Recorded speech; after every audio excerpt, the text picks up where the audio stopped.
You're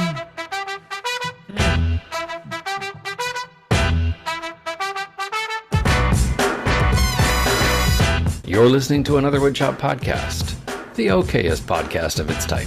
Your hosts are Daniel Dunlap of Daniel Dunlap Woodworks and Peter Kapar of P-Trees Workshop. You can find them as well as the podcast on your favorite social media platforms.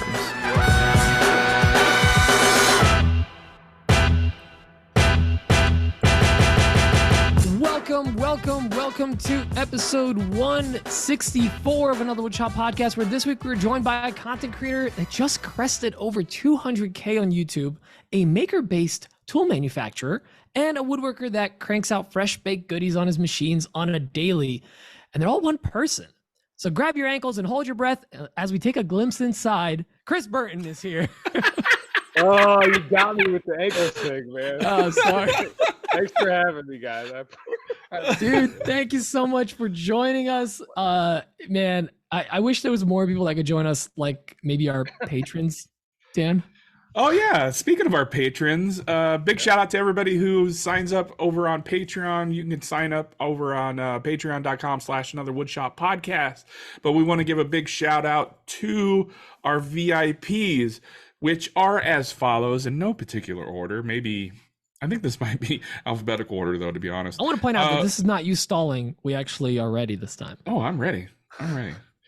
Victor Aragama, Matthew Hoff of Matthews Woodworking, Nick Brim Woodworking, Matt Maynard over at Patriotic Pines, Steve Iadarola, Daniel Bryson, Bill Burkle at WTB Woodworking, Malcolm at Bossa Nova Woodworks. Malcolm, fun fact, is doing the intro now for our show. I hope you like it. Justin over at Cavalry Customs, Christian Tung, Patrick Ginsel, Square Splinter, Michael Flickinger, Scotty Holland, Mike Lydon, Maximini Coons, and rounding it out is Jacob Miller. Ooh, that's a solid Thank you, everybody. right We appreciate all patrons, no matter where you support us or what tier. And speaking of, we have a little announcement. We forgot to announce this in the pre-show. It was a secret. But we're going to do our first ever Patreon hangout this coming Sunday. When? This coming Sunday? Not this coming Sunday. Next Sunday, 7/23. Next Sunday. Yep. 7/23. July 23rd? Yeah, July 23rd at 6 p.m. Eastern, 5 p.m. Central. None of the other zones matter. We will make a post over on Patreon with the link and all the info. Oh, yeah. Is it already there? Oh, well, the initial one, just telling everyone about it. And it is open to all of our patrons, no matter what tier, whether you're at the 2, the 20, or the secret $500 tier. What? Don't worry about it. So we'll be posting next week during the pre-show. We're actually going to post a link. So everyone's going to have, 3 or 4 days to get ready. Right. Put on your face, get a good camera and whatnot, and join us. It's going to be a Zoom call. We're going to have a hangout. Basically, we're just going to BS for an hour. We're just going to shoot the breeze. We're just going to shoot the breeze. Yeah. So bring a drink, whatever your flavor, water, booze, whatever. Zima. Yeah. Zima. Do they still sell Zima? I kind of wish they did. Zima. Yeah. So we'll talk more about that next week during the pre-show. Come join us. That's gonna be exciting. But what's really exciting for this week is we got Chris Burton here from A Glimpse Inside. If you don't know who he is, you've been living under a rock. Shame stop on you. listening to his podcast. How dare you? But Chris is a content creator and a maker, and he's literally in the same business as Dan and I. This is the first time that all 3 people are completely in the same field, which is, dare I say, he's doing quite better than us. Much good. Such good. But depends on what you call good, I guess. Chris is you're doing gooder than me. Much gooder. Gooder than both of us. But he is a small scale manufacturing whiz. He's got a lot of shipping tips, laser tips, CNC tips, including bit tips. He also sells custom bits for your CNCs. Now. So I'm sorry, I'm taking away your whole thing, but I'm learning things. Tell us, who the heck do you think you are, and what makes you so special? Go. Well, I'm not special at all. Just come on. Thanks, working retail basically for a long time. The origin story is basically, I bagged groceries as a 16-year-old kid and turned that into a career, and did 23 years with one company, and then realized that it was probably time after 17 years of working there to probably try to be a dual income myself, right? And go on YouTube and live the pipe dream of trying to put videos online, see how that works. people say you should do it just for the video. I don't make whatever, man. Like when you're coming up as a guy who's starting a family and wife, kids, and all that, you're doing everything you can to financially provide anything you can, so you can eventually walk into the sunset. That should be in the back of your mind pretty early on. And so I thought, okay, fine. So let's go record on the phone and figure it all out. Kind of my wife's idea, really, because I was going to do everything from, an actual camera, an actual MacBook, and all that. And she's like, you don't use a camera? I use my phone. I've been doing that since day one, and I actually edit on the phone as well. Well, I mean, I was kind of doing it before him, although he's kind of. I love that shade. I love it. Smack. But the fact of the matter is that it was one of those kind of ideas that I thought, if the guys I'm watching on this platform could do it, why can't I? And so we just tried. And I told myself this was the main swing thought that I had was, I'll do 2 videos a month for 5 years, and that's just what I'll do.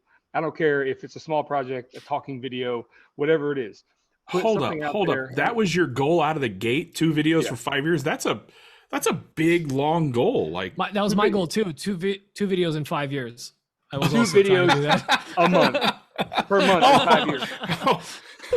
Okay. 2 videos per month. 2 videos per month for 5 years. And so, because everybody was telling you got to be consistent. You got to post every Thursday at 10. I mean, whatever. Back in the day when that was the sweet spot. Right. So that's what I heard. So that was kind of the back of my mind goal. Just don't give up. And so I had this theory that there comes a time in every person's life when they're trying to kind of make themselves better, is that what determines your success outside your career, basically, is what you do with the time that you have that isn't required by anything else. It is your responsibility to turn that time into something that can either set you free or it could probably keep you in the same rut over and over again. Meaning, I grew up with the NES, right? I beat Mario when I was 6 years old. To this day, weird flex. Try to play 1 game a year, but during that 5-year time span, I didn't play much at all. And so it was just one of those things. I thought, you know what, just give up everything I did leisurely. I stopped playing golf. I regrettably stopped playing music. I just focused in on this new hobby and this new direction. I'm glad I did, because now it's starting to kind of open up some more. I mean, I'm still working like crazy, but it's starting to open up a few more hobbies, if you will, outside of this, which is kind of nice. So yeah, it's just kind of, figure out, everybody's got time. Everybody's got more time than they think they do. And speaking from a person who, I mean, if you know the origin story here, I've got essentially a disabled wife, and I got autistic children, and it's nuts, dude. It's freaking nuts. Just to be honest, but yeah, it's everybody's got more time than they probably think they do. Yeah, you're definitely providing very well. I mean, your business is definitely blowing up. I mean, yeah, and you're consistent too. I mean, in the last, I think your first video I saw was 7 years ago, and you have posted 300 videos, or over 300 at this point, on YouTube. So that's crazy. So yeah, people have a little bit more time than you might think. And that was kind of my thought, is that there's always a little bit of time to do that little extra that maybe I don't need to spend it on a leisurely activity. Go do something that maybe could turn into something a bit more. Yeah, that's a super great outlook. Yeah. I mean, that's coming from a guy who takes every free moment he has to play GTA, but I've worked to get to this point, though. You know what I mean? That point. He's earned it. Yeah. I feel like I've earned gotta make your shark bucks, a little bit of whatever they call them. Ooh, don't say that. Yeah, I've worked to get to this point. That immersive world, for sure. Right. You need to disconnect every once in a while. Absolutely. Well, why don't we jump into what's on the bench? There's a lot of questions, Chris, and I feel like we'll just kind of run off of those to the interview, really, because I want to get into your brain about the stuff you do. So why don't we get into stuff? But first, let's listen to this. What's on my bench? There we go. So Dan, what is on your bench this week? Oh, you're coming to me first? Oh man. Yeah. Buckle up, everybody. I know you're all going to be shocked. Etsy and you know what I'm going to say. You know what I'm going to say. Etsy orders, man. I'm still trying to dig out from my July 4th sale. That did really well for me. Don't laugh at these numbers, Chris. I know you probably do these like every day, but I had like 130 orders over the 4th of July weekend. So I'm still trying to dig out. That's killer, dude. Killer. I think I wrapped up all my ZCIs today, and I need to finish off the bow ties tomorrow. Aside from that, nothing else inside the shop has been super exciting this week. It's been kind of hot, you know. I know I'm going to complain about the heat, and Chris lives down in Florida. He lives in the swamp. But the heat and the humidity has been getting progressively worse here in Nebraska, so I've been trying to limit my time a little bit. And yes, I do have an AC in my shop, but I don't utilize it because of my dog, yada yada. Everybody knows that. Blame Maxie. Well, what was your sale? I'm just curious. What were the parameters of your 4th of July? Oh, it was just a 10% off sale. Like I just did a 10% off sale, and like it did really well. Plus, I had John from Lincoln Street do a shout out for me, which was really nice. That helped out that was big. a little bit as well. Very nice. Yeah, it was super great. I sent him a very custom made zero clearance insert for his saw stop. For his miter station. Yeah, I sent one for his miter station. Yeah, I saw and that then he did the shout out in the video at the end there. But then after that, I sent him a custom one for his saw stop because I was like, hey, I noticed in your video you didn't have one for your saw stop. Anyway, so I've been trying to dig out of that. We're gonna go camping again tomorrow because my wife and daughter are on Taylor Swift weekend number 2 in Denver. So John and I have been bachelors of the house. The house is a mess. It probably smells like dudes in here. It smells like not good. Dan's. But speaking of that, I went and got a pellet grill. I know that has nothing to do with woodworking, but I'm pretty excited about it. A pellet ton. I finally leveled up my old Weber kettle charcoal grill and got a pellet grill. Like it's got the whole technology thing. I can pull up the app and just do everything from the couch. Oh, it's so great, dude. I threw pork short ribs on there today just for the first time trying to smoke something today. Money. Oh, it was so good. You just cook the temperature. You can't mess it up. It got that perfect smoke ring and everything. Oh my god, it was so good. That's cool. I'm very excited about my new pellet grill. You should be. I'm just Anyway, I want to hear what Chris is up to. I don't care about Pete. Man, Chris, you tell me about you. I mean, at the very moment, just had the mini split fixed. The brand new unit on the inside was ruined for 3 months. Had to be rebuilt, I believe, overseas. It was under warranty, but it got replaced yesterday. So I'm going. Actually, what was on the bench is completely off, and now what's been put back on is a filtration box above that mini split, just like the J Bates version as well. So, do you know why it quit on you? Was it because of like gunk in the air? It was filthy. It was. I mean, we took it down. The AC guy and I actually, hired a local company here to kind of check out what was going on. But he just lets it up on the wall. I said I cleaned it as best I could, and I said, let's take it off the wall. And so we did that, and like he and I just took the whole thing apart. I mean, I pretty much took it apart, and took all the parts inside in a soapy water sink, and it's brand new now. There's no gunk anywhere, but there was an absolute sludge of sawdust, and the coils inside, there were 3 leaks. It was leaking Freon, and anytime interior leaks happen, they usually just replace the interior unit. Yeah. And so that's what happened, and it was basically because of it being inefficient from all the dust that collects in a wood shop. So that massive 4, what is it? I think Jay uses 4 20 by 20 filters. I'll probably do 4 14 by 20, or maybe even 16 by 20. Does he just? It'll be big. Does he just use box fans, or what did he make? I don't think I've ever seen that video. It's literally a box with filters on it. So you know what? I'll show you. Because it's pulling air from the top, and that's where all the sawdust settles. Okay. So it pulls it right through the unit.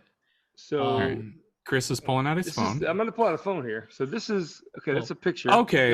He's going like all out. So it's like quad box so that's fans. A mini split. He literally has like. Oh wait, it's like a whole like 4 things down to a funnel. Like okay. Oh, See, wow. I like the one that Nolan did, which is he basically built a box over the unit. I actually don't even think it's boxed in on the bottom. It's just like the top has the filters. Yeah, which is kind of what I want to do on mine. And that's why when you mentioned a 14 by 20, I might do those and just put over the top. Yeah. I also pride myself on being you can't say sawdust free shop, but it's like limited, like try to collect at the tool as much as you can. But like Right. it's above my CNC. It's gonna get wrecked. So Yeah. basically, from what I'm gathering from this conversation, the mini split pulls air from inside the shop. Yeah. Correct. And you need to filter that air before it gets into the mini split. Basically, Correct. And it Okay. does have like these little Filters? net filter things. But they're little- probably not made for No. wood shops that are just they're made like for in the they- wood house. They will turn khaki with sawdust in about 3 days. Yeah. It's like, what in the world? So it's it's a necessity. That's the project probably working on tomorrow. Of course, it gives Yeah, you it's a video- necessity video for you. fodder I mean, as well. you live in the swamp, basically, from what I understand. Yeah, and it's Down spray foamed in- in here, and I had a window unit in here to help out, but these 90-degree days, it wasn't doing too Yeah. much. And the thing that causes the most heat in this shop is when everything's just running. You got a dust Oh, collector yeah. running, you got 2 air Yes. compressors running, one for the laser, and then the thing that causes more heat than you would think is your industrial water chiller for your lasers. Those little refrigerator I units. wouldn't know Oh. about that. They do get pretty toasty. You know. But honestly, like the dust collector, man. The dust collector in my shop Yeah. I think it's one. pumps off a lot of heat. Yeah, for sure. When all three are running, the mini split keeps it fine. The nice thing in winter is you don't have to heat stuff because you got all the tools running. Right. You just let the tools go and you're good. Yep, exactly. For sure. So what else you got going on? I mean, you're coming off of a high of like a pretty big month for you. Dude, June was like, But like a woodpeckers ball- out of like- business, right? Well, I mean, I guess the joke would be June was like a ball sack dipped in glitter, right? It was pretty nuts. So it was our best month. I did a video about it. We did $30,000 in Yep. sales for June, which is Woo! not Jeez. typical. Man, I for thought us. I was doing good. See? No, that's not typical. I mean, a typical, probably about half that if we're Still, lucky. So- that's pretty good.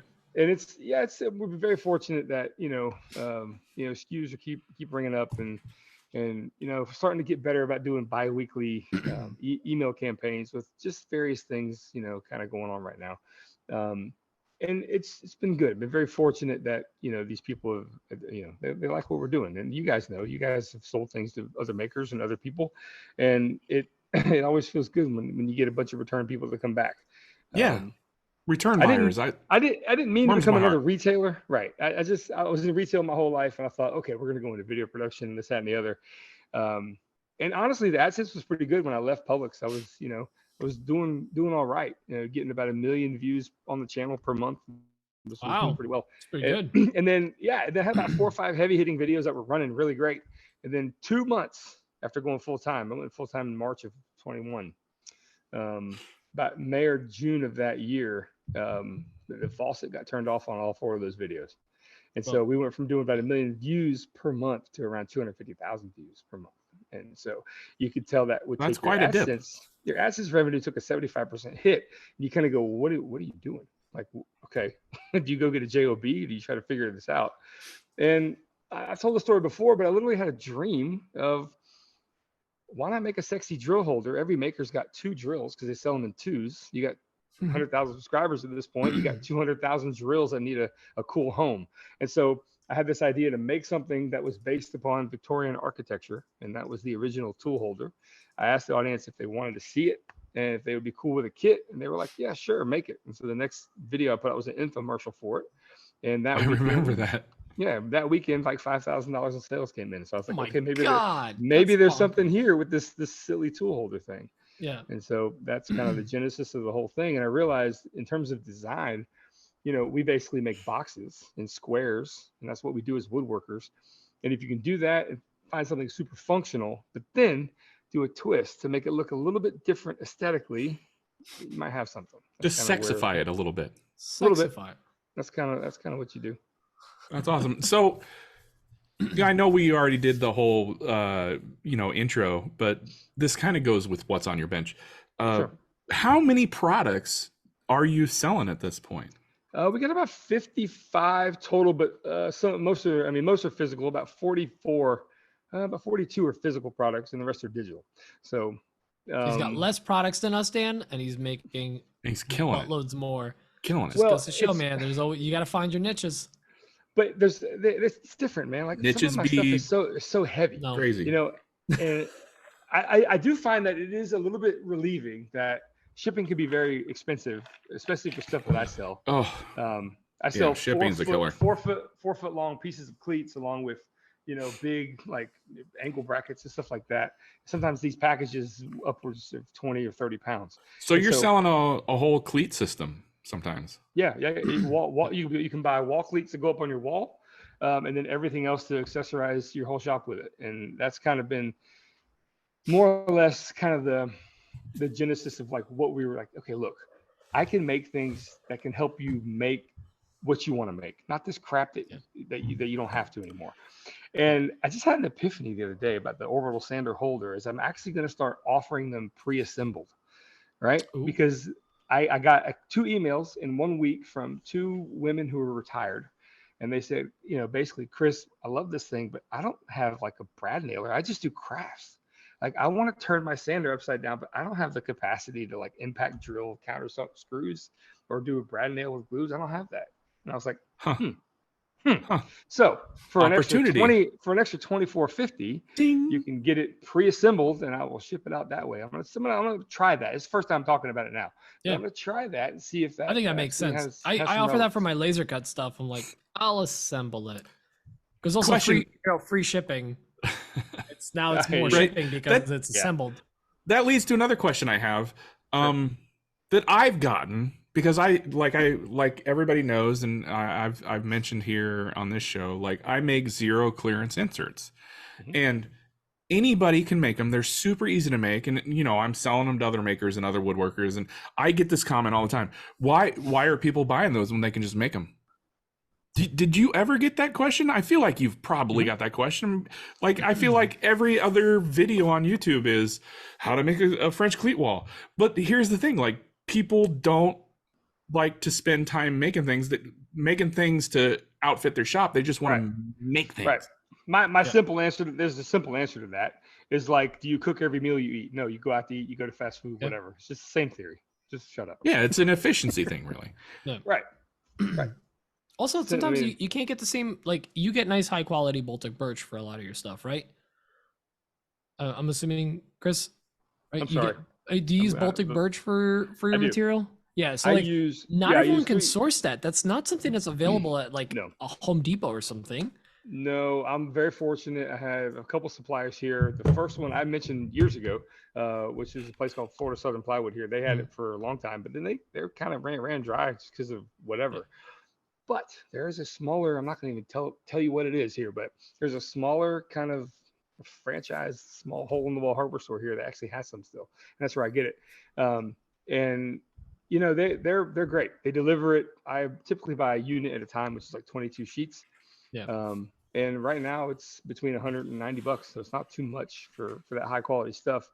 And I get plywood out from my 1/4 inch stuff is from Eugene, Oregon, from Murphy Ply. It's that kind of fir core with the 2 maple layers, and that cuts beautifully on a laser. The fewer layers on a plywood, the better for a laser. Yeah, sure. I know that. Yeah. Or when you get the pulp center stuff, where it's like 2 veneers with a pulp. It was like just catches fire or something. Yeah. Yeah, it catches fire. Dan, take a nap. We're talking. Yeah, my eyes are glossing over. I don't know what you're talking about. Lasers. Yeah, they're fun, man. It's been a learning curve for sure. I mean, it was daunting to get this massive thing in, and when you get it in, it's like there's no help, none. Like, I mean, Laguna's great. Don't get me wrong. I'm a fanboy for life because of their customer service with me, but there's no real big tutorial on how to do it. It's this community that helps. Their recommended settings even are just like they're too high. Depends on the material. Yeah, it really depends on the material. So yeah, I mean, and that's been one of those things. Like I mean, I'll be honest with you. Our friendship started.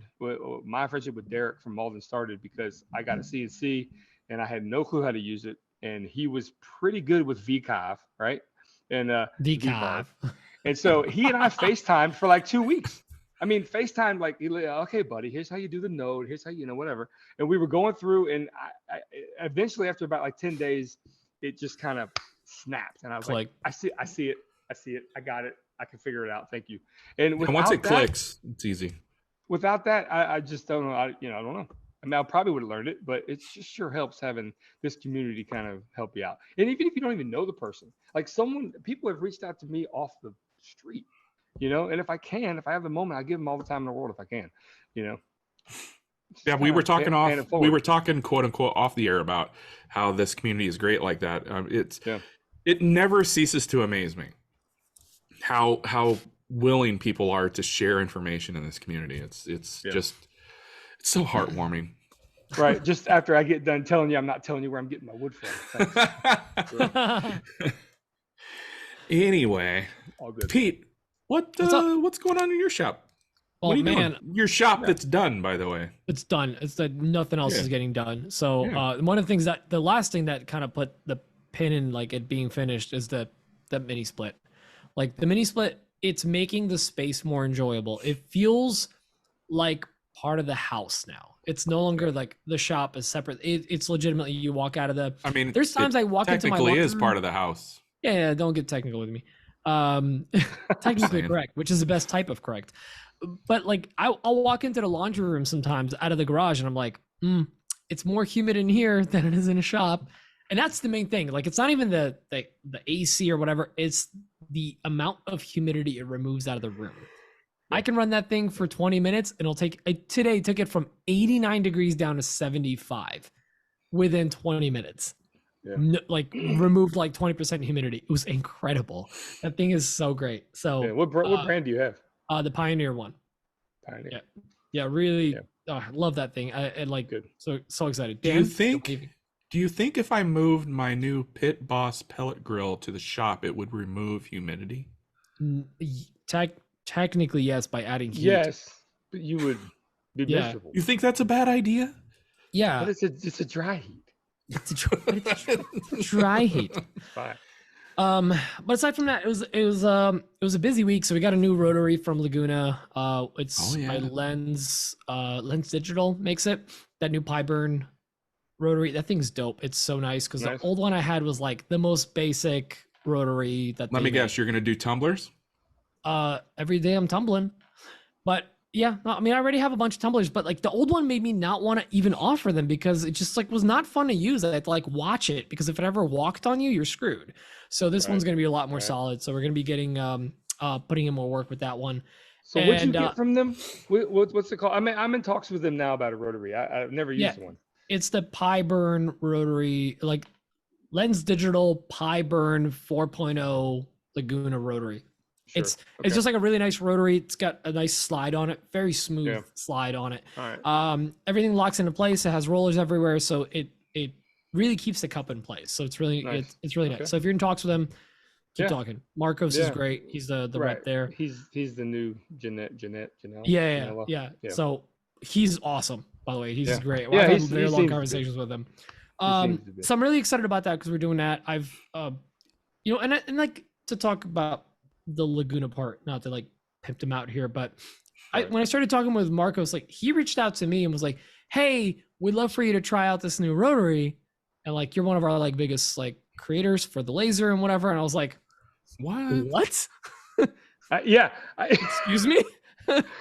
Say again.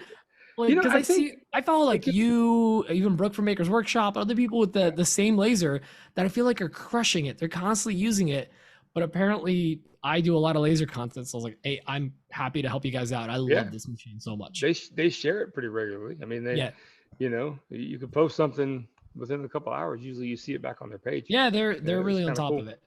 Yeah. But Laguna, whatever. Yeah, they're great. Love them. So excited for that rotary. I've been working with Emma. So Chris, my wife, came on full time about a month ago, and the first couple of weeks was terrifying because it was like, we're not making double the money. What's happening? And now, oh my God, we've had like the most productive days. Like this week especially. Fantastic.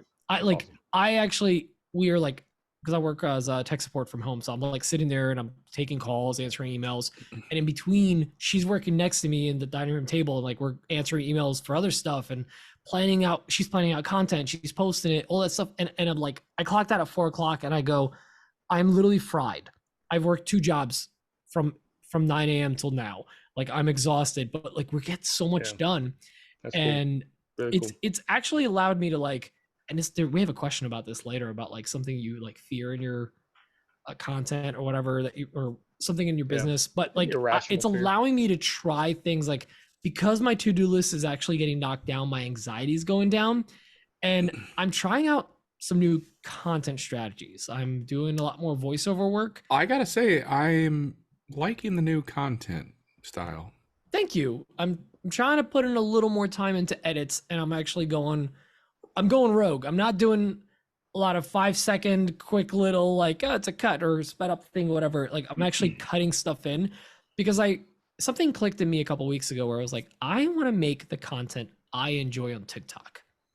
Because I go to TikTok to like enjoy content, not necessarily to like just watch like woodworking stuff. And I know, Chris, you're shaking your head, but like, like the thing is, my entire Instagram feed is just woodworkers. I tailored it that way. But when I'm not looking to do woodworking, I go on TikTok, I click the For You, and it's tailored to like, it's also a lot of making, but it's outside of woodworking. It's all over stuff, yeah. The way the content is presented to Same. me, the stuff I really enjoy is the voiceovers, the quick cuts, the like little like different angles. And I'm like, why don't I do that? I enjoy it. Why don't I do it? So I've been making that kind of style video.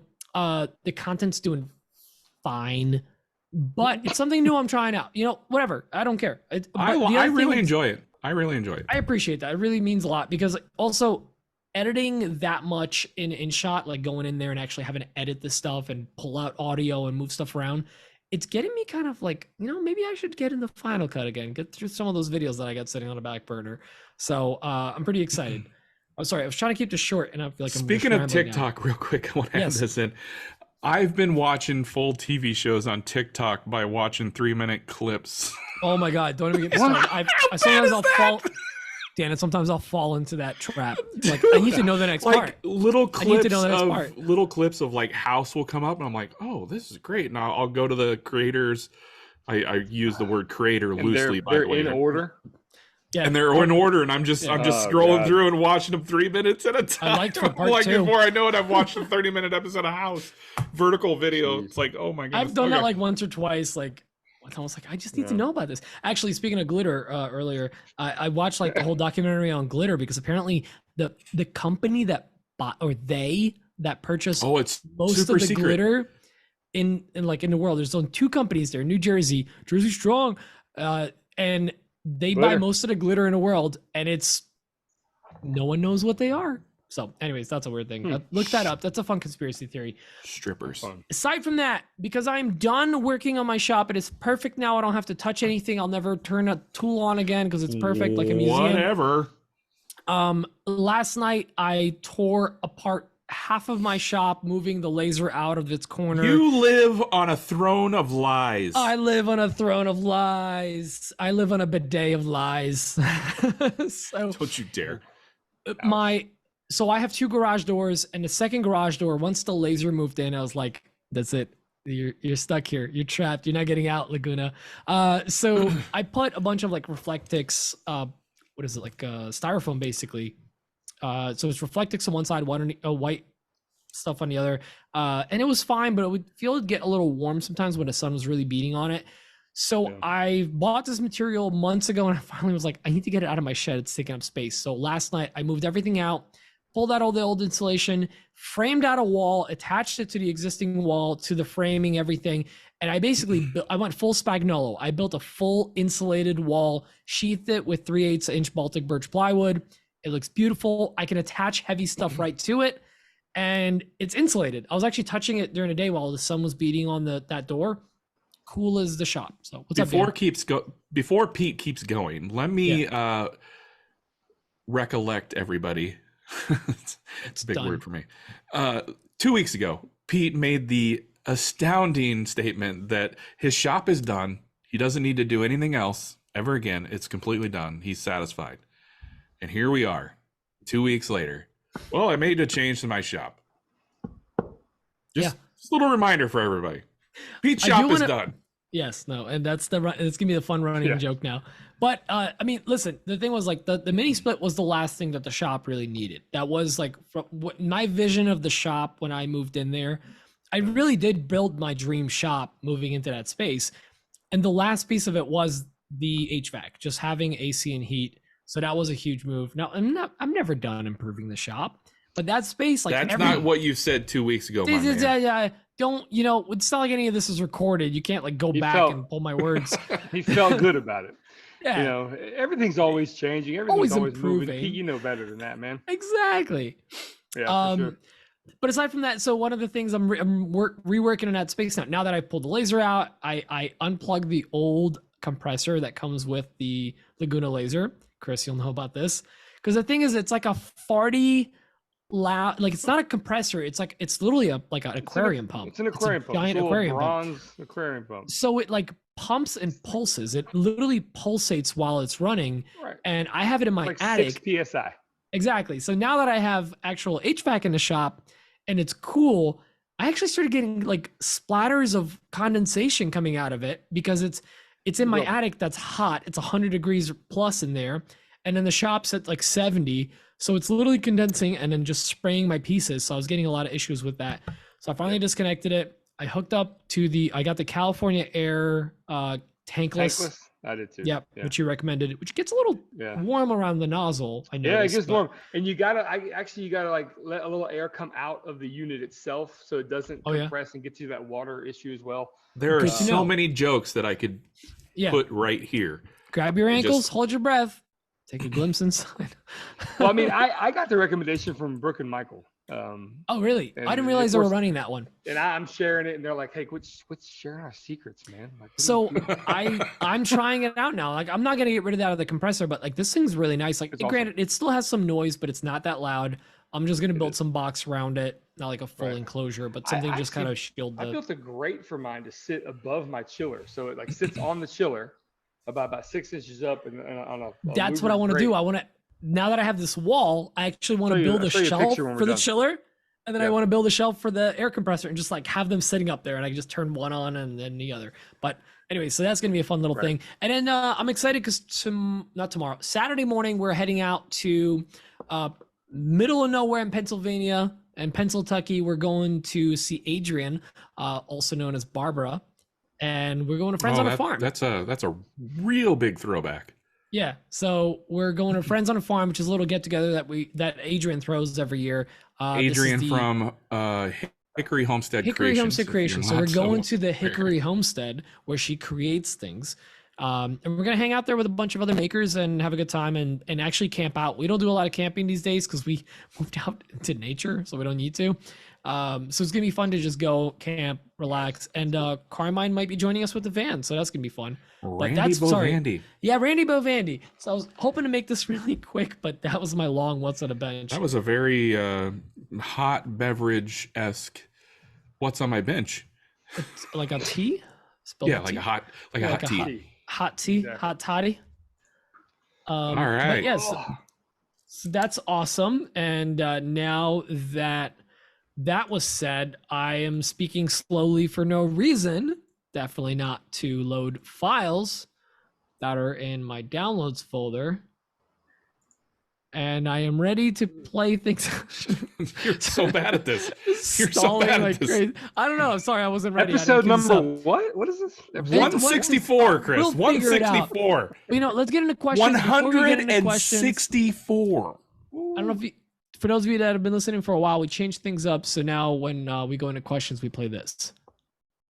Oh, Black Betty, Ram Lamb. That's a good one. That's a solid track right there. The first one is from Mitch Heil from Horn Dog Maps.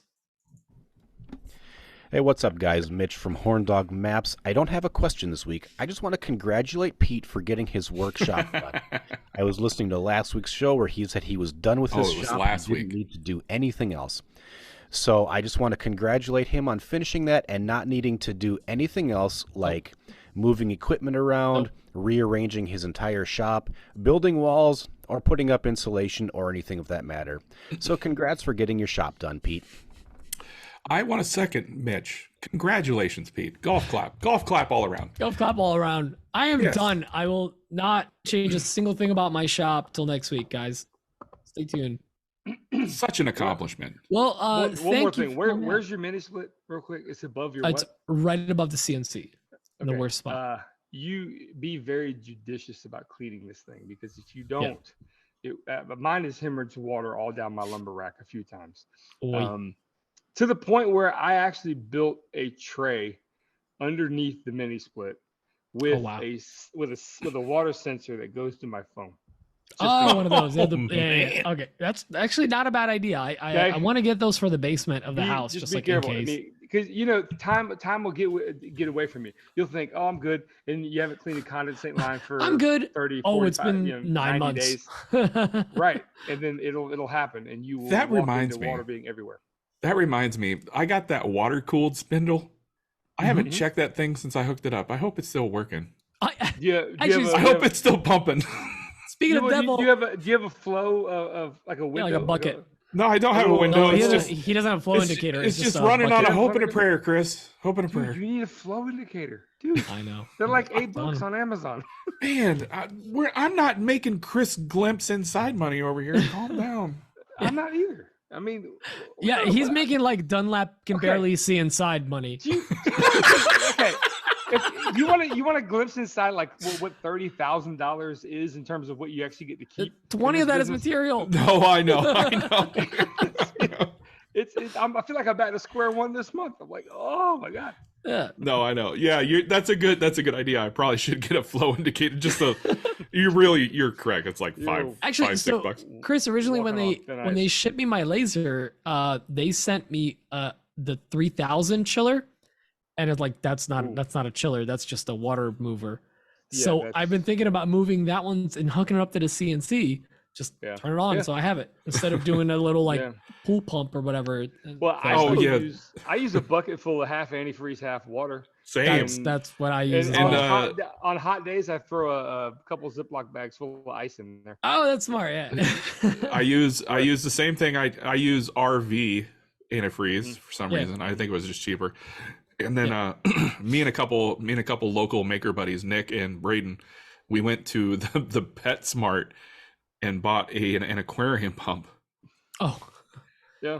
I think it's still working. Nothing's got on fire. That's exactly what I mean. That's all you need to do. You just need to move the water. It's just got to circulate. I mean, if you touch the bucket and it's warm, you're fine. If you touch the bucket and it's hot, I've touched the spindle and it's a little warm. Well, the spindle's fine. A little warm is fine. It's when it burns your hand, you got to quit. Yeah. Okay. Then I think we're good. Yeah, I think it's good. I'll send you a link. I'll check it tomorrow. Oh. All right, note to self. Next question is from Thomas. French. Oh God. French. French. French. Hey guys, Dan, you have a tray boss and now a boss grill. Do you plan to collect all the boss things? Yes. Peter, are you having a secret competition with Patlap to the most amount of shorts posted this year? He's going down. And Chris, a glimpse inside what exactly? Woodpecker R&D strategies? Bye! So we Dan, love Thomas. Are you getting all the boss things? I'm absolutely getting all the boss things. I have the trail boss, now I have a pit boss, and I need what else do I need? I do wear Hugo Boss for my Cologne, and I need a Malcolm at Boss Nova Woodworks shirt. Yep. He owns the entire Criterion collection of Boss Baby too. Oh God, don't. Alec Baldwin. Yeah. And yes, Pat Lap is going down. We're going because now I got a secret weapon. Her name is Emma, and she posts all my shorts for me. So, now Chris, Woodpecker R&D strategies. Okay, sorry, it was a bad joke. It was a bad joke. You got a joke? No, let's hear it. Let's hear the bad joke. It was just like a pants, shorts. YouTube. She handles all my pants and shorts for me. Okay, go on. Sorry. Well, the Woodpecker R&D strategy. Well, I mean, to answer that seriously, I didn't know I was involved with it until they brought me in. It's fine. Dan didn't know he was signing with an oil finish company. I want to get a little into the weeds here. So, like, can you explain it like I'm a third grader and don't know what happened? All right. So March 12th, I know the date. I think it's the date, March 12th of last year. I brought to market a upside down mount where you could put a orbital sander in it, and you could sand with both hands. The same thing you were talking about making pre-made. Yeah. So I brought that, and it slowly became my number one seller. I mean, one, it's a higher price point. It's a $75 item. I also have like $6 items too. So it basically allows people to like sand smaller parts. Most brands of orbital sander, chuck it in there, and then adjust it with some wheels and some fittings, and then you can just precisionally sand anything with two hands, hands-free. We don't have to hold the sander anymore. Anyway, so that was doing really well, and then I got a couple messages one morning about the sand stand coming out from Woodpeckers, and it's, even if I had a broad patent, a utility patent on this thing, this would have gotten around it. It's that different of a design, but in concept, it's the same thing. Now, if you go to Amazon, you go to anywhere else, you don't ever see, for the last year, there was nothing else on the market except for mine. That was it. I had the only thing that did that on the market. Yeah, I remember that. It's been done for years. People have been clamping them devices and all kinds of stuff forever. But I thought, why not do something for other people? But there was never a mount. Correct. And so that sand stand came out, and I basically showed it on a story, and I tapped it on the head, and I said, we had a good run, little buddy. But it was actually win-win for both of us. They continued to sell out of theirs, and I have never sold more of these in my life. I on that CNC right there behind me, it's a small machine. It's I cut 2 foot by 3 foot blanks. That's it. That's as big as it can hold. And that is a sheet of wood. So when I refer to a sheet, that's what I'm talking about. You can get 5.5 of those out of a sheet of plywood. And I can get 4 orbital sander mounts out of one of my sheets. And it takes about 3 hours to cut them. And we sold over 200 in 1 month. And so it took forever. It just took forever to cut them and make them. And I had a bunch made up before, but I blew through those immediately. But in terms of like, that product, did they really copy it? Well, I'll tell. I haven't really told this publicly, but I'll tell you this. This isn't public. No one listens to this. Well, okay, but I'll tell you. There was a.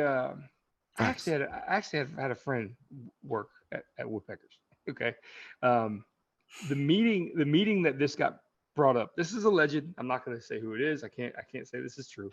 But he was like, yeah, man, the meeting was brought up. And I was like, whoa. I said, Burton's already got that. Look, he's got this thing. And basically one of their engineers looked at him during the meeting and said, we've never seen it. Put your phone away.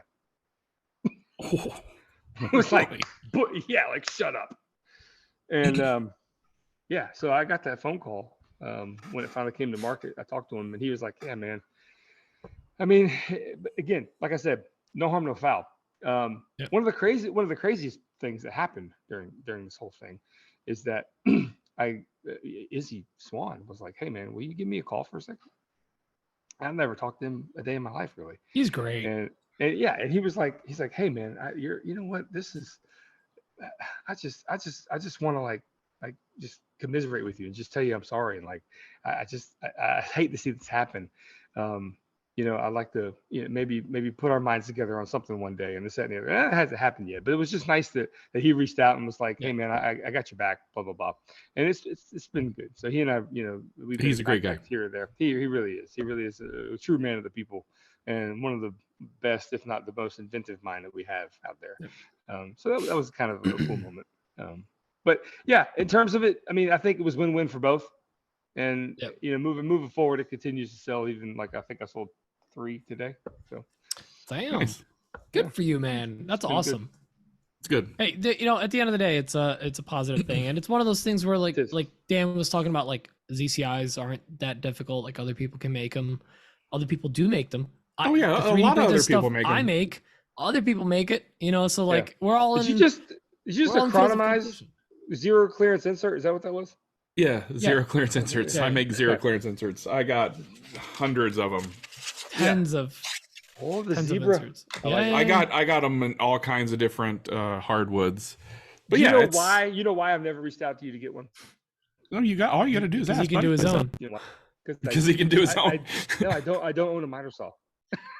Oh, there's that too. I do them for table saws too. You know what I want to start doing, Dan? I want to start making them out of like OSB. You do, but like high polished OSB, like really nice quality, like finish?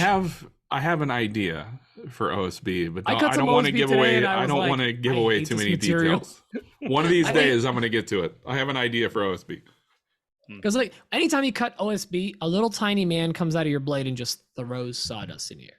No matter how good your dust collection is, like OSB just throws sawdust. It's like cutting MDF. Like you can't get past the fine particulates. I don't care how good your dust collection is. Peter, you have an overarm catch. I don't. No, right? no. You don't?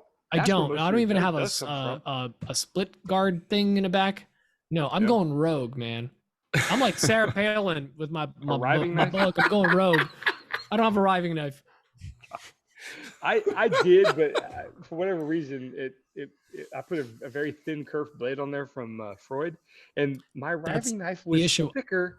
Thicker.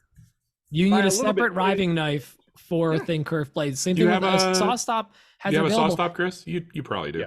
Yeah. They sell for the saw stop. I do. It's really expensive for the Powermatic that I have, and I was just like, I'm not gonna spend money on it. Going rogue. I give you a blade tip. Right, the best blade I've ever used is like the Amana 40 tooth. I think Izzy's recommended it a lot. It's one of the better blades you ever use on a table saw. Klingspor has a private label of the same blade for less money. Oh, really? Amana makes it for Klingspor. Well, I started getting forest blades a couple years ago because I found out that they were right in my town. I could have gotten them sharpened like 5 minutes from where I used to live. Just drive over there.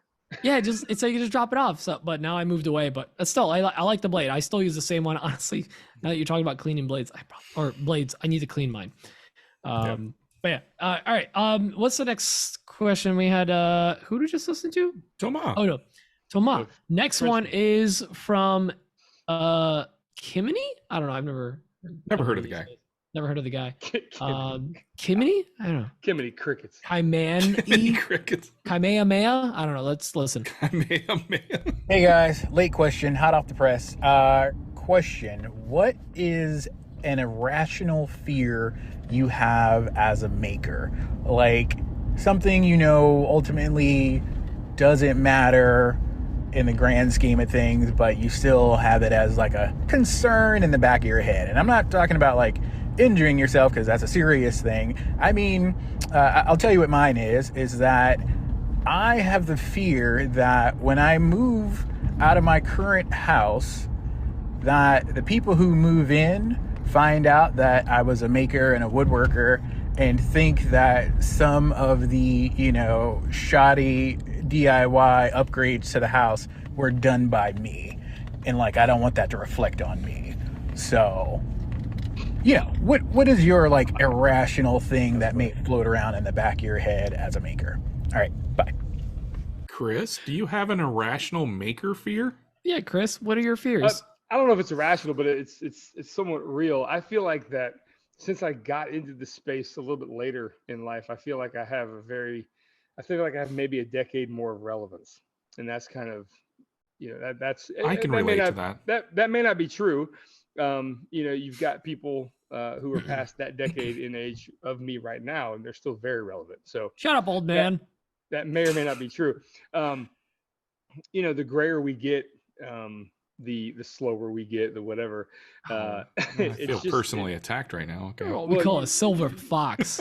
You shouldn't, man. I just don't know. I think that's kind of like you've got a certain time frame, in this space. I think, and again, a big fear of mine is that I started this channel it says like 2014, but that's when the Gmail was established. But really putting videos out in 2017, and so that was quite a bit of time ago. And I worry is the channel dead? That's a big fear. I mean, the last two videos have done pretty well. But it was because I reached out and got some help. I got some help on thumbnails. I got some help on titles, which seems to be the flavor of the week right now. Thumbnails and titles. Don't worry about anything else TubeBuddy tells you to do. But so I got some good advice, and it if it didn't work, I'll be damned, it worked. And so, who knows what's going to be the next thing. Like I said, but that's it. I don't know if that's irrational or not. It's probably a pretty real fear. But while you guys talk about your irrationality, I might come up with something else.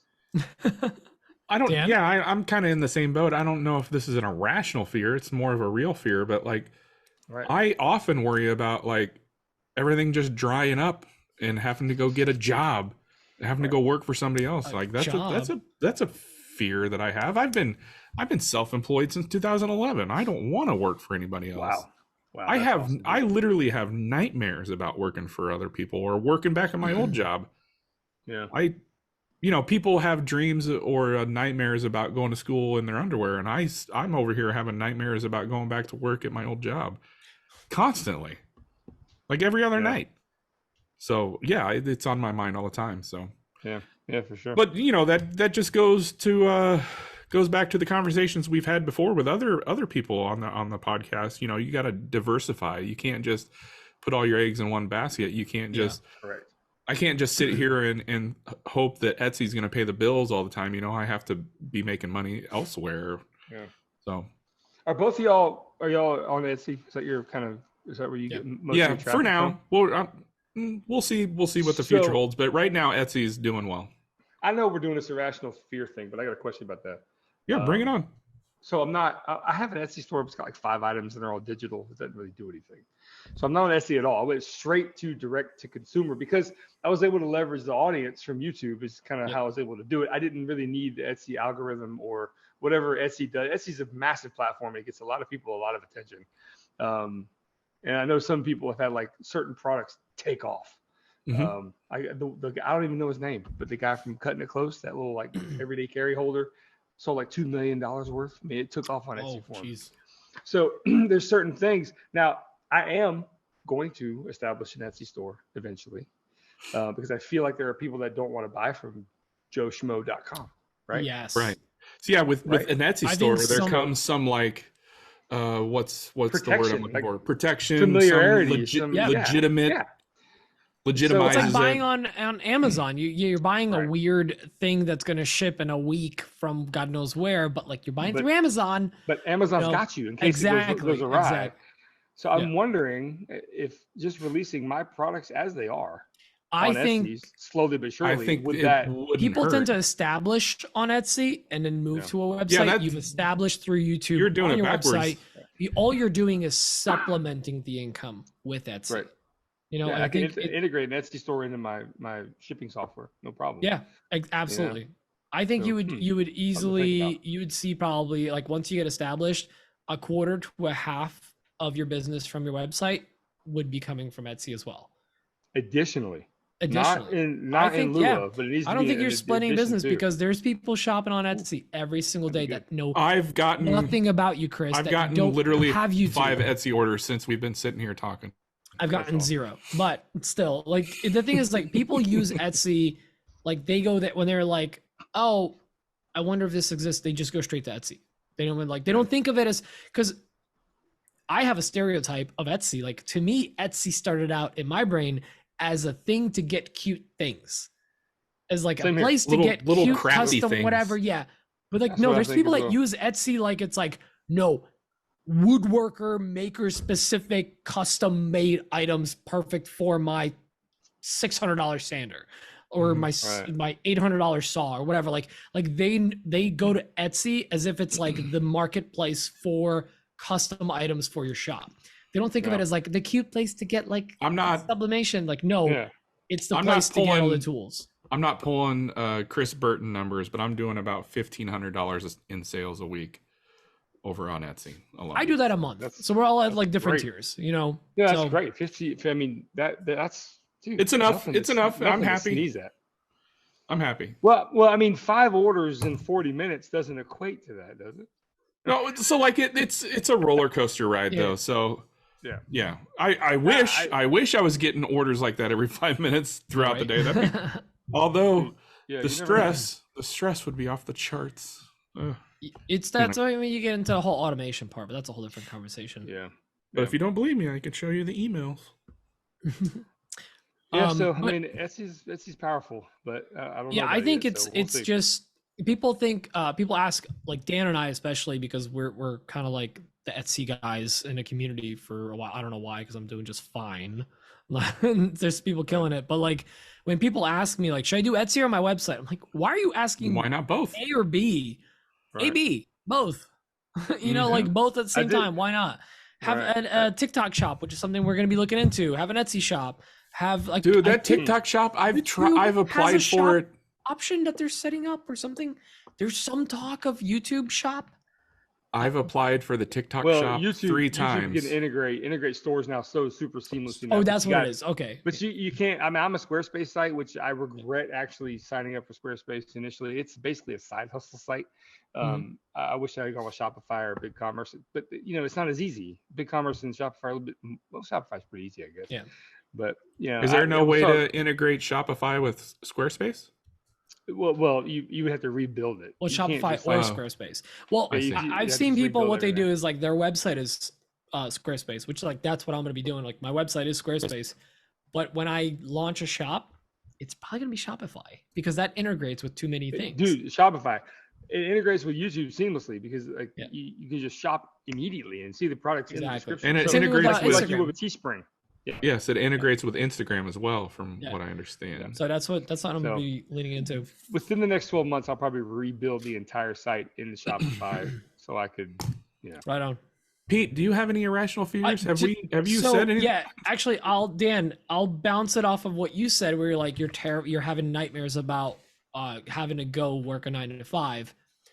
I have an irrational fear of working for myself, of owning a business where I am the provider, or like me and Emma are the providers for the family. We have no insurance. It's a scary first step. It's like you scary. just do your own thing because like Dan and Chris, I don't know what your situation is with your wife with her work, but like Dan and I, like we also have like a regular income coming in with benefits. Oh yeah. My wife has a job, which is very helpful. It's like a soft launch of your business. She hasn't been able to work in like 7 years. Okay, maybe. So what you're doing is my biggest. So it's all on Chris's shoulders. 100%. Like that, and that's why there's so much like ferocity when you try to go after it. I don't think, honestly, I hate to say this, but you won't. It's hard to explain this. I can't. I mean, honestly, I can't stand the situation. Like, I wish my wife was healthy. I wish she was part of. Like, I wish she was part of our lives again. I wish things were easier. Don't get me wrong. I can't talk about it too much, but because they're so damn tough, because things are, my back's against the wall all the time, it creates a sense and a mindset of like, this can't fail. There's no way. Yeah. And that is the only option. So the irrational fear of like going to get a job again is like, well, that's just not there because I'm going to always figure something out. Like, without a safety net, you typically tend to really walk the tightrope a lot better. Mm-hmm. Right? No, I agree with that. That's kind of where I'm at with that. And it's scary to go through, but you can do it. You're already doing it, and you would find a way. So I totally agree, because like, so one of my biggest fears is like the whole like, if this was succeeding enough to where we're like, hey, I guess we're gonna go full time, but then what if like a major income goes away, or major sponsor goes away, get banned on Etsy or whatever. Like, obviously you don't want to have your all your eggs in one basket, but like, you don't know when one of these incomes is gonna go away. That's why when I saw people like basically thinking they're content creators and like quitting their job because like they had Reels bonuses and that's gone. Come on. Yeah. So, well, I'm going to be honest. That's one of the reasons why I brought Isaiah on. I was doing really great on the Facebook bonuses and the ads on Reels, and it all went away. And I was like, I can't keep you on anymore. Yeah. Bud. See ya, Isaiah. What I'm going to end with is, it's a quote that I heard on TikTok of all places. And I quoted it a couple weeks ago on a podcast, and it was, the reason you're not where you want to be is because you're subconsciously afraid of the responsibility of what the next stage of your success looks like. And I think it's a really deep and very thoughtful way. And it was a slow burn for me, and it festered in my mind. I was like, why do I keep thinking about this quote? And it's like, I'm terrified of like what the next step, like I'm so busy already. Like I don't want to make more products right now. Like I can barely keep up as it is. And if I have 5 more products, it's gonna be way more work. But like realistically, anytime I make a product, it's just like it goes into the inventory and I just print it out and ship it, whatever. Like, it's not like my old products are costing me more time. It's all the new stuff I'm doing. But like, you're subconsciously like afraid of the next big leap. Like, it's gonna be so much responsibility and it's just me and I'm doing it by myself.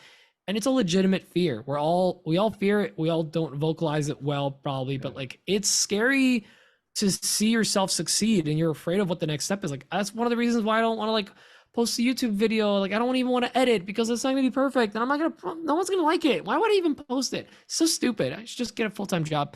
You know, you have this like back of your head noise that you hear all the time, and you're gonna be your biggest supporter, but also your biggest critic. Thank you. Like it's hard. So that's my biggest fear. I'm constantly putting myself down, and I'm getting better with it. I'm not there yet. Right. Yeah. The next step is always scary. I thought insurance was going to be this big thing to figure out, and it's so simple. I mean, really, you can literally just. That was our biggest worry too. Hey, just go to the marketplace, see what's there. When I quit my job in 2011, that was the biggest fear we had, because all our insurance, our health insurance and everything came through my job. Yeah. And I walked out of my job and my wife was like, "You did what?" Yeah, because I did it. I mean, we had talked about it, but we hadn't set a date, and I just had enough with that place, and I just walked out. You did what in 2011? You did what? What'd you do? What was your? I started working at a manufacturing plant in 2000 called Lozier Corporation. They make store shelving for like Target and Walmart, just the display shelves. Sure. Like the gondolas, like the gondolas, exactly. Yeah, you know. Watch your mouth. Yeah. And I started there as, just grunt labor, and I worked my way up to second shift lead supervisor, and assistant to the second shift. Yes, assistant to the lead supervisor, and it just felt like they were kind of jerking me around, and I wanted to grow and I wanted to move up in the company, and like they kept promising me stuff and not delivering and following up on it. And I'd had enough, and I walked out. And at that time I was doing photography, and I was doing wedding photography and stuff. And I was like, well, I got this. So I'll just give everything that I have and I'll put it into this. And everything worked out, luckily. Yeah. So here I am. And then the pandemic hit, and now I'm a woodworker. Hey, it works out. It pays the bills, right? We still got a roof over our head. We got a saying, it's like, it's either going to be okay or it's going to be okay. Yeah, right. I feel like this day and age, it's almost impossible not to find a way to make money online or do something. Yeah, some kind of side hustle. There are so many things and opportunities out there. If you just sit down and put your mind to it. I know it's probably coming from like a place of like privilege or something, but there's just so many things out there. There's so many things out there. But it's also okay to like a 9-to-5. If you like your job, you want to stay and like provide for your family. Absolutely. But just find joy in the hours you're not there. I'm a big proponent of do what makes you happy. Yep. If your 9-to-5 is soul draining and you hate your life, dude, there's a million other things out there. You could find something. I'm telling you. Yeah. This is coming from a high school dropout. I dropped out of high school. I don't say that like I'm proud of it. Dan, you don't meet the criteria to be on this podcast. I'm sorry. High school I did get my GED. Yeah, but you can totally tell, Daniel. It's okay. People are going to be like, whoa, Dan dropped out of high school. No way. I'm shook. No, I dropped out of high school and I went back. Yeah, that's a whole nother story for another podcast. But yeah, if I can do it, anybody can do it. That's what I'm saying. For shop sounds. Anyway. That was a whole long diatribe. It's good answers about fears. I mean, listen, we all talk about this all the time, but let's listen to this question from Malcolm with a silent L. Hey guys, it's Malcolm, Bossa Nova Woodworks, and I just want to welcome Chris to the podcast. Chris, I'm a big fan of your work, and I've learned a ton from watching you over the last few years, so thank you for all that you do. All right, so this question is for everyone, and it's about content creation. I've been recording a lot of video content, but I'm really way behind on actually editing it. So have any of you ever had this problem, and do you have any tips or advice on how to handle it? Okay, thanks. Yep. It's easy. Ready? I'm going to go first on this real quick because my answer's going to be short. First of all, you shut up. Let Chris go. Yeah, let the vegetable shortening go. No, I want Chris go. I want him to give the actual answer, but I'm going to give you the quick answer. First of all, fine. Malcolm, if you have any tips, please let us know because Dan and I. Okay, yeah, I agree with that. Yeah, I'm glad Pete But the other thing is, I'm going to say, see last question. Look, rewind 10 minutes. Do a and rewinder. It's literally like all the fears of being afraid of failing upwards. Like that's what's preventing me from doing all that stuff. So I think it's trust in yourself, or find an ally, or find someone to motivate you, or if you need me to get on the phone with you and yell at you and tell you like you can do this. Put that sandwich down. That's what I need. I can say you could honestly, Malcolm, you can throw any video on a screen, and if you voice over it, I'm watching it. Butter. Dan? No, yeah. Chris. Okay. Ready? Yes. Yeah. Watch this. Here's how you stay ahead. Okay. See this? Hold on. Get into focus here. There's an app. Is that Snapchat? Snapchat. Nope. PayPal? It's called, what the heck? It's called Video Shop. Basically, it's an app where I edit everything. See this? Video Shop? Yes. This right here. I'm grandfathered in. I bought it like 5 years ago. It's a subscription base now. It's like Final Cut, but for your phone. It has so many features. You can do so many things with it, and you can edit. It doesn't have to be a thing you have to go do with your computer or bring your laptop out. I edit everything and film from right here. And so you do it all on your phone. 100%. I edit on my phone. I edit the video and launch it to YouTube from the phone. I go back on a computer and do some description stuff and tags and stuff like that. Seems illegal. But because it's so seamless, you can. I have your phone on you pretty much everywhere, right? Absolutely. If I don't, I have a panic attack. If I'm in a doctor's waiting room, sometimes I'm editing. So you can. That's how. Malcolm, that's how I keep up with it. I'm sorry if you've already gotten established on a computer and whatever, but if you go back to Green Acres and do it on your smartphone, you'd be surprised at how productive you can be. Green Acres is the place for me. That's great. That's a dumb idea. No, that's great. That's good info. I do a lot of editing on an app called InShot, but I've never heard of what'd you call it? What was it? Video Shop. Video Shop. Interesting. Yep. It's an orange icon with a white camera on it. And again, it's a monthly thing. You can pay a monthly to get all their services. You can do it for free, but you're gonna have to have a Video Shop watermark on your videos. But it's been, I tell you, man, and they update it and it gets better and better. So between Video Shop and editing, and then I use a program called Vintage Logo and Snapseed for my photos. Oh, I use Snapseed. Snapseed is fantastic for photos. Snapseed is great. Yeah. And this is coming from a guy who's released 300 videos on YouTube, right? You just crossed over 300? Yeah. Oh my God. Yeah, between shorts and videos, yeah. All right. So I don't know. I think Pete quit the podcast. He just got up and left. So right. I'll read the question we got sent in from Suman Sarkar. Okay. That is Woodcrafts by Suman. He was on the podcast 2 episodes ago. He says, "Hi, Chris. Being a maker that offers physical products for sale, there are limitations on maximum output set by tools, shop size, and more importantly, number of hours available in the day. Do you feel like you've reached your capacity in any of those 3 criteria?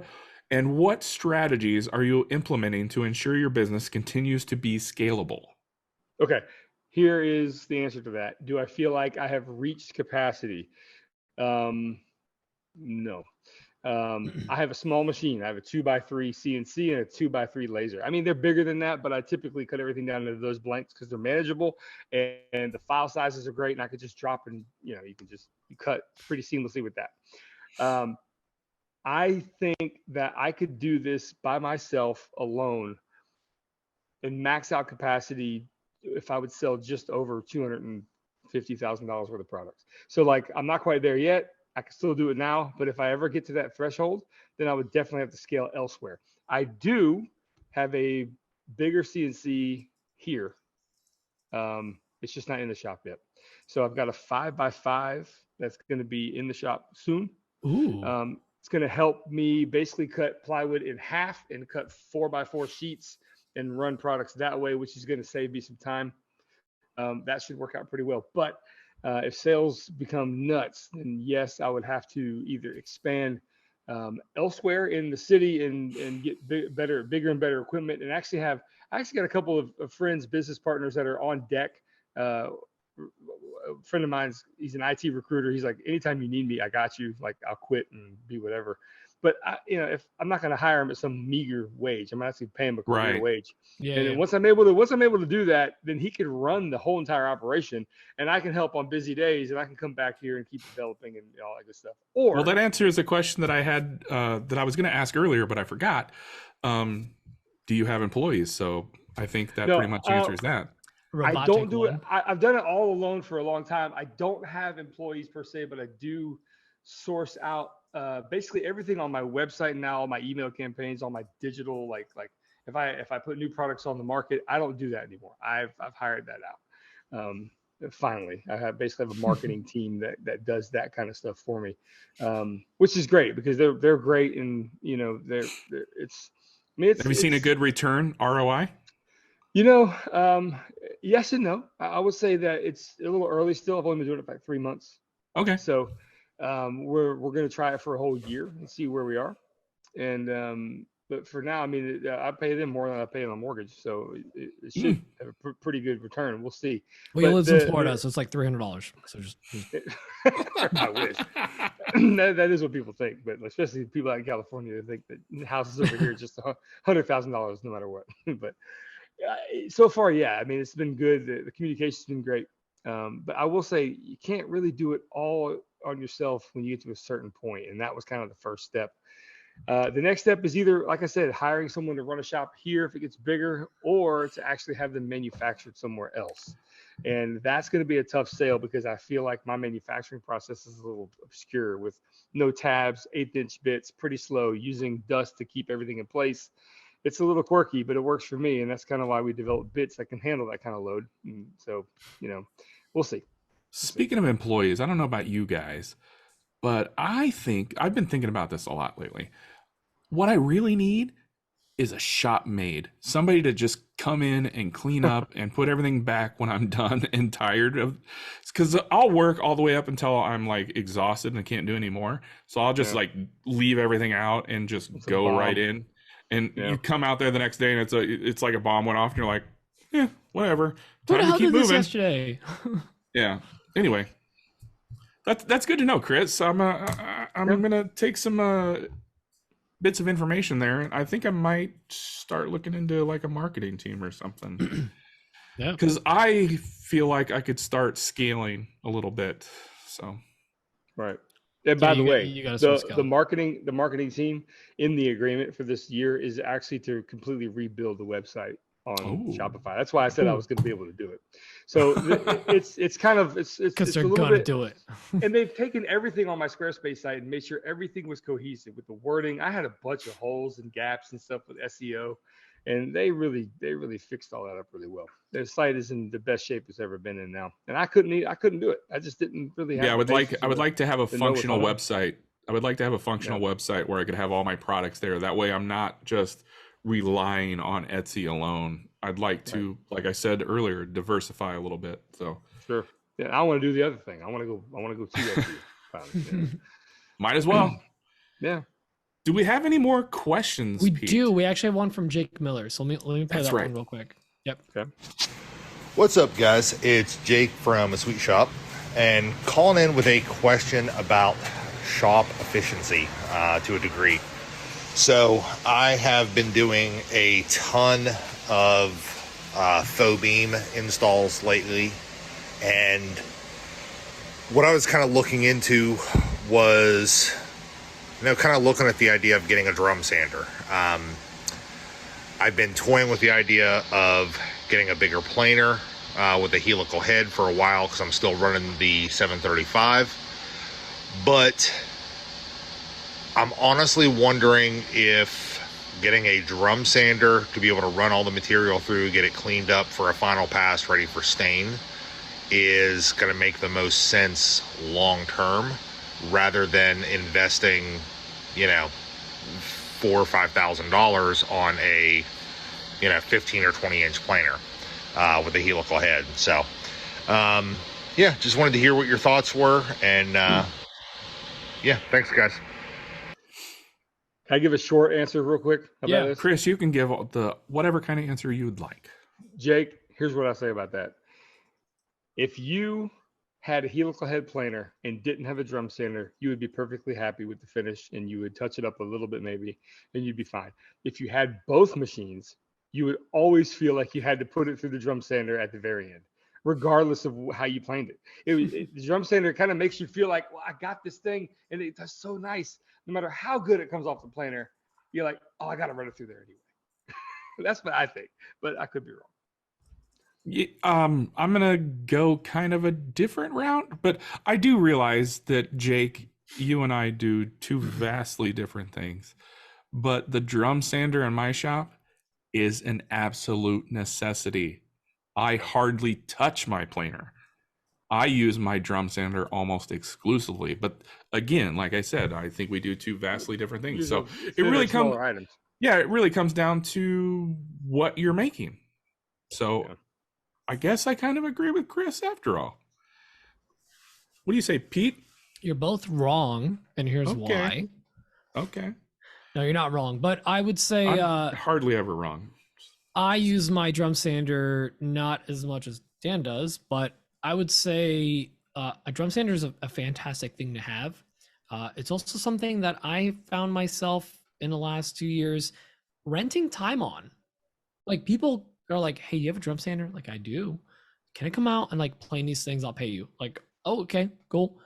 Yeah, like I've had people come out because like a planer is one thing, but like yeah, it's a 1636. It's nothing fancy. And by the way, the numbers when you're looking at a drum sander, if you guys don't know, usually it's got 4 digits after. It's 1636. It might be a 1632, 1938, 1938. Yeah, basically it refers to as what is the width of the belt or the drum that you have on there. So it's 16 for mine, and 32 is if you can do up to 32 inches if you're flipping, like let's say you're doing a tabletop, you stand one side, you flip it around, you do the other side. It's open on one side. You could it's open on one side. It always shows a line. I'm sorry. It does. It does. I hardly ever. I have the 2550. Well, you know what? You can finish that one line with the sander pretty well. But like the reason I'm saying, especially for you, Jake, get the drum sander because of the work that you do. You do a lot of flat pack stuff, and I found that even with like certain plywoods or certain things that come off the CNC, like I'll sometimes like pass it through the drum sander if I have a high grit in there. As long as the veneer's thick enough to accommodate that. I mean, I'm not doing like planer passes like Dan does. Dan's the only person I've ever known to actually have a drum sander launch a piece of wood out. Oh yeah, that's because true. Because of how deep he was going. Yeah. He was trying to take a 1/4 of an inch cut on a drum sander. You ever had a kickback on the drum sander? I've had it. Yeah. No, only you, Dan. Literally, they had to add an asterisk to all the instructions after they watched that video. But I say, like, honestly, what you're doing, Jake, you can really benefit from a drum sander. And also, I find a drum sander is one of those, like, you buy once and you don't really upgrade type of tools. Like, you have a drum sander, you have that drum sander. I'm going to be upgrading, I think, here pretty soon. But like a planer is like a lot easier to upgrade. Like, some people get the 12, 745, whatever it is. I think Jake said he already has the 735 DeWalt. Yeah, so he has it. Like, you just upgrade to the 16, and maybe eventually it's 22. But like a drum sander, people tend to get like because they start at like 16 inches roughly. I mean, they're smaller ones, but who gets those? Paul Jackman, you know, he had that 10-inch for a little bit. But like, I feel like you're going to get it and you're going to keep that thing for a very long time and go the biggest you can within reason. What's 16 and there's an 18 or what's the next step up? 16, 19, 25. That's 25. Yeah. Or you can go full 2 moose and get the dual drum, whatever. What is that? A 37? That's a 37. It's something crazy. Yeah, but it's not open ended, so it's not straight 37. That's it. Yeah. But you can do a rough sand and a final sand at the same pass. That would be cool. That's kind of what I'm looking at right now. I'd love. At the end of the day, honestly, look at your time, Jake, and just see like which tool is going to save you the most time, because that's the most valuable thing. That tool's going to pay for itself, no matter which tool. That's the thing. That machine, if you're using it a lot, that is a huge time saver. Yeah. Huge. Massive. Correct. All right. Okay. Well, Dan, I hate to be that guy, but you are that guy, so here we are. Oh, are we done? Well, we're done with the questions, but I have one last question for Chris. because it's something that most of our listeners deal with, we deal with on a regular, and Chris is doing something a little different with is shipping. Chris, can you talk to us about your shipping? You're working with Boxery, whatever the company is, Boxery? Well, I mean, the Boxery, I got a recommendation from actually this owner. Carbon Method? Carbon Method? Yeah. So I was talking with Dan. He was like, are you using the Boxery? And I'm like, what is that? He goes, oh my God, you're an idiot. He's like, here's the link. Go now.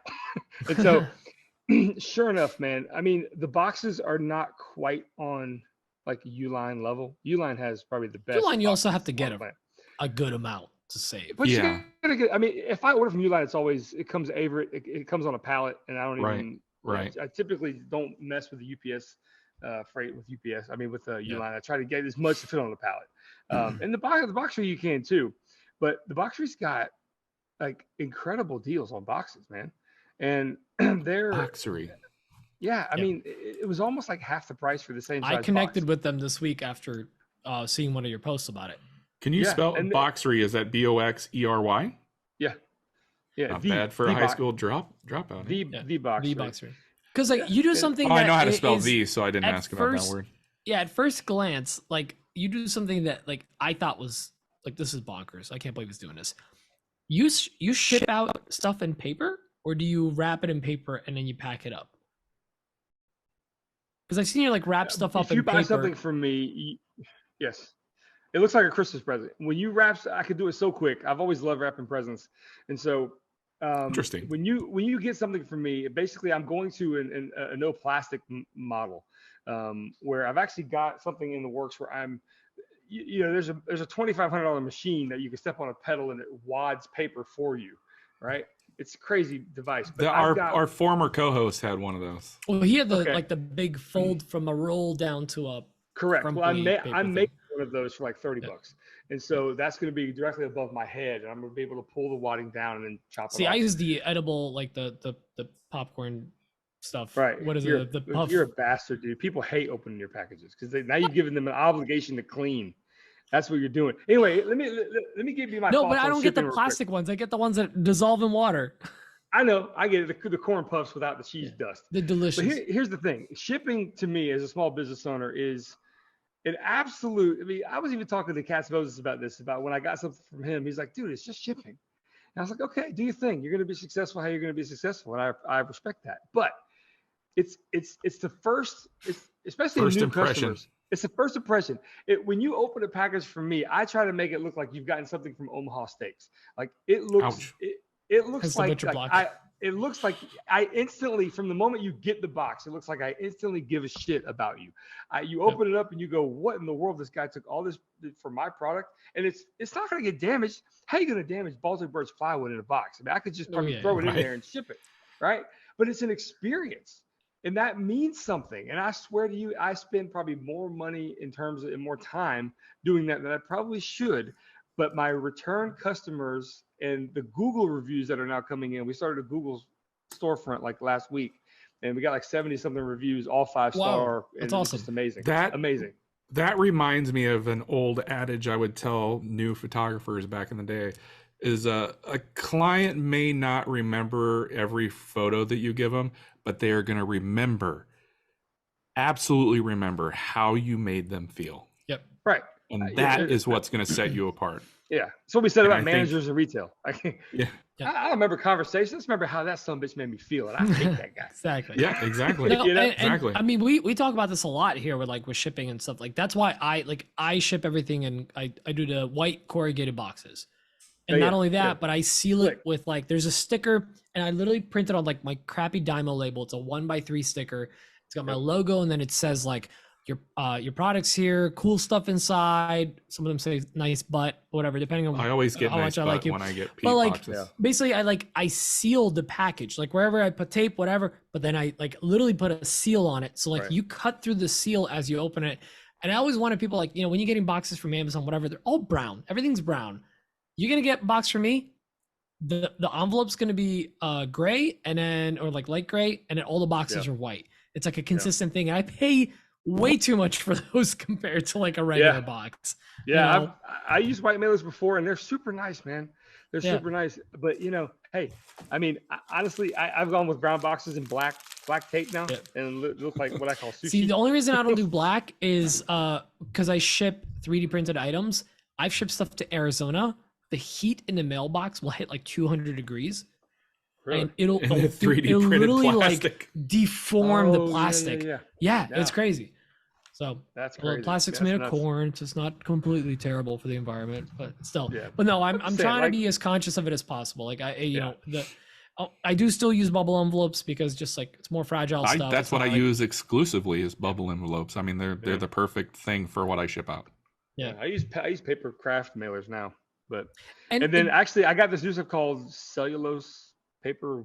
Oh yeah, the bubble paper bubbles. No, it's different. It's a big roll, and it's like a I can't explain. It's like a mesh net of paper. Is that the netting one or no? No, it's like a quilt. It's like a quilt of brown paper, and inside of it is little bits of like cellulose insulation. It's really strange. I know what you're talking about. Can you do a story tomorrow and like tag the podcast in it? We'll tag us in it. I'll wrap up a few. By the way, where do you do most of your shipping from? So like I'm a pirate ship guy. Dan, I think you use pirate ship as well. And I do a lot of shipping directly through Etsy, but the bigger items I go through pirate ship now. Yeah, Shippo everything. Shippo, okay. Shippo, everything. Yep, and they're great. It's less friction. It's like pick a size, pick a carrier. Within about 3 clicks, I've got an order out. It's done. Yeah, very nice. Alrighty, right on. Well, Chris, it's been great having you on here. Thank you. You're one of the people I've been following the longest on YouTube. It, man. So personally, I'm honored to have you here. So this was great. Want to give a huge shout out to I want to give a huge shout out to all our listeners and all our patrons. Thank you everybody for the support. We appreciate you and we love you long time. Keep sharing the show. Keep doing the thing you do. And keep tuning in because next week we've got Justin Davies. That's right. And if you don't know who that is, you will soon find out. And of course, big shout out to our VIP patrons. You know who you are. We'll see you next week. Love you long time. Bye-bye. Love y'all. Bye-bye. Thanks for being here, guys. Appreciate it.